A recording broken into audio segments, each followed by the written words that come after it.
สบายดีพี่น้องพ่อก็ไม่ใช่ทุ่มเนาะตอน7 โมงมื้อนี้กำลังบัดสิหยุดงานพี่น้องเอ้ยสิออกไปเที่ยวข้างล่างคนข้างบนข้างล่างคนที่ต้องรุม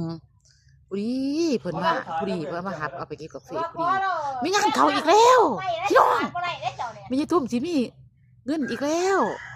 เก็บกาแฟอีกมื้อนี้นี่มีเงินฉันบอกเงินเก็บกาแฟก็เลยซื้อของกินพี่น้องถ้าเบิ่งไปดูนำกันเด้อพี่น้องเด้อตอนนี้พี่ทุ่มสิออกร่างกายก่อนเห็นป่ะโอ้กูซื้อว่าตอนนี้มันจะทุ่มหน้าหุ่นดีขนาดว่ะแล้วเกี่ยวกับเฟแล้วหอยได้แล้วเกี่ยวกับเฟได้บดมือบดเว้นแล้วจนลงพี่น้องเอ้ยถ้าผู้ใดอยากพร้อมอยากจอยเด้อมาเกี่ยวกับเฟเด้อหุ่นดีทั้งหุ่นดีกระเทิงหนาวกับอะไรควบสะดวกเขาอีกบ่ต้องห่อนบ่ต้องห่อนบ่ต้องเมื่อยอีกมันหนาวหัน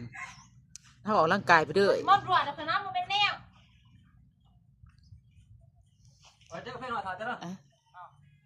ถ้าเราขอไปเก็บกาแฟกลางมันจะได้ก็จะเก็บไหลขั้น